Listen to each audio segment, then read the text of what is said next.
So guys మనకి first test ఓడిపోవడానికి ముఖ్య కారణం మీరేమనుకుంటారో కింద ఖచ్చితంగా కామెంట్ చేయరే. దానికన్నా ముందు నేను మీ కేకే క్రికెట్ తెలుగుని సో మన పాత యూట్యూబ్ ఛానల్ అయితే యూట్యూబ్ నుంచి మొత్తానికి డిలీట్ అయిపోయింది. మీ అందరికీ తెలుసు. ఆల్మోస్ట్ 40K సబ్స్క్రైబర్స్ ఉండే దానికి ఎంత కష్టపడ్డానో ఎంత కృషి చేసినో నాకు మాత్రమే తెలుసు.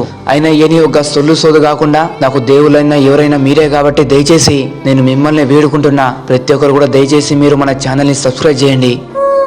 నీ అవ్వ ఒకటే టెస్ట్ లో 1 కాదు 2 కాదు 3 కాదు 4 కాదు ఏకంగా 5 సెంచరీలు చేసినా గానీ మన మ్యాచ్ ఓడిపోవడానికి అసలు కారణం ఏమంటావే రావులన్నా? నిజం చెప్పమంటావా లేకపోతే అబద్ధం చెప్పమంటావా అనే కెప్టెను? ఏ అబద్ధం దేనికి రావులన్నా? ఏదేమున్నా ముఖం మీద నిజమే చెప్పు.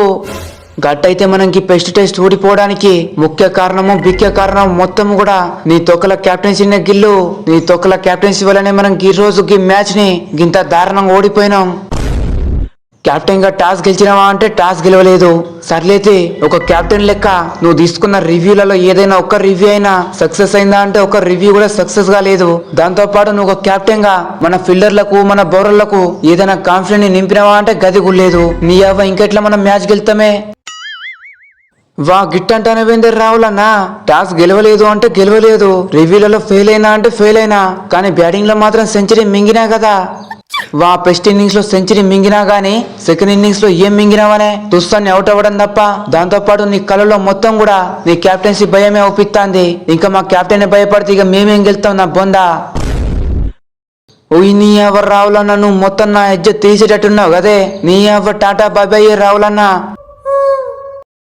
అరే బకెట్ బ్రో, నువ్వు గింత డేంజర్ గా ఆడతావని నేను అస్సలు ఊహించుకోలేదు బ్రో. నీ అవ్వ బొంబు మొన్నకే సమటలు పుట్టించి ఫస్ట్ ఇన్నింగ్స్ లో హాఫ్ సెంచరీ, సెకండ్ ఇన్నింగ్స్ లో 149 రన్స్ కొట్టినావంటే నీ అవ్వ నువ్వు తోపు తొరమే బకెట్ బ్రో. ఆచరి నేను డబుల్ సెంచరీ మింగుతా అనుకున్నా, కానీ మళ్ళా మీరే బ్యాటింగ్ దొరకలేదని ఎడుతారనే భయంతో నేను 149 రన్స్ దగ్గర అవుట్ అయి మింగినా. లేకపోతే నేను ఈ యాక్ ఇంకా ఎంతో డేంజర్ ఉండేది. అయినా ఎనీహౌ ఈ బకెట్ కాదంటే డక్ అవుట్ అయ్యే డక్కెట్ అనుకున్నారా ఏంది? సెంచరీలు హాఫ్ సెంచరీలు మింగే బెన్ను బకెట్ రోయ్ బెన్ను బకెట్. అమ్మా నానా పక్కింటి అంటే పక్కింటి పిల్లమ్మా అని కూడా ఏడే పంతు. పక్కింటి అంటే పక్కింటి పిల్లమ్మా. ఊరి నీ కడుపు సల్లగుండా పంతు, అసలు నీకేమైందని ఎందుకు ఇట్లా ఎడుతాను? ఎందుకంటే ఈ తెల్లల మీద 2 ఇన్నింగ్స్ లోనూ కూడా సెంచరీల మీద సెంచరీలు మింగినా. అయినా గానీ నాకు రావాల్సిన మ్యాన్ ఆఫ్ ది మ్యాచ్ గా బకెట్ గానికి వచ్చిందంటే గా బాధ ఎట్టుంటదే కోహ్లీ అన్న. నీ అవ్వ చాలా బాధగుందే కోహ్లీ అన్న.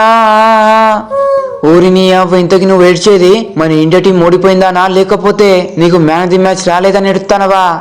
వాగా తొక్కల మ్యాన్ ఆఫ్ ది మ్యాచ్ ఎవరికి కావాలనే? గే మ్యాచ్ మేము గెలితేనా నాతో నా జెన్ని కలుపుతా అన్నది. గందుకే నా జెన్నిని కలవడం కోసం, నా దేశాన్ని గెలిపించడం కోసం 2 ఇన్నింగ్స్ లోను కూడా సెంచరీల మీద సెంచరీలు మింగినా. అయినా గానీ లాస్ట్ లో ఒక బకెట్ గాడొచ్చి నా నోట్లో పెద్ద లడ్డు పెట్టి నా జెన్నిని నన్ను దూరం చేసిండే. పక్కింటి అంటే పక్కింటి పిల్లమ్మా. అయినా కోహ్లీ అన్న అవ్వ తోడేసి నిజం చెప్తుందనే ఈ టెస్ట్ లో నీ కెప్టెన్సీని, నీ ఫీల్డింగ్ ని నిన్నొక ప్లేయర్ గా చాలా మిస్ అయితన్నా. మనం ఓడిపోతానే మ్యాచ్ ను నీ కెప్టెన్సీతో, కెప్టెన్సీ కాకపోయినప్పటికీ ఒక నార్మల్ ప్లేయర్ గా మన బౌలర్లకి, మన ప్లేయర్లందరికీ ఎంత కాన్ఫిడెంట్ నింపి అపోజిట్ టీమ్ తో నీ అగ్రెషన్ తో సుక్కలు చూపించి ఓడిపోవాల్సిన మ్యాచ్ ని నువ్వు గెలిపించేటోనివి. కానీ నీ అవ్వ నా కెప్టెన్సీతో మేము సింపుల్ గా గెలవాల్సిన మ్యాచ్ ను కూడా ఇంత దారుణంగా ఓడిపించిందే. నీ అవ్వ వెరీ సారీ కోహ్లీ అన్న, నిన్ను చాలా అంటే చాలా మిస్ అయితాను. యూ డోంట్ వర్రీ గిల్ తమ్ముడు, ఇది బెస్ట్ మ్యాచే కదా. అయినా నువ్వు గిట్లా బాధపడక్తి. నువ్వేమైనా ఈ మ్యాచ్ ని ఓడిపించినవా ఏంది? గప్పుడు గిట్లా జరుగుతూ ఉంటాయి.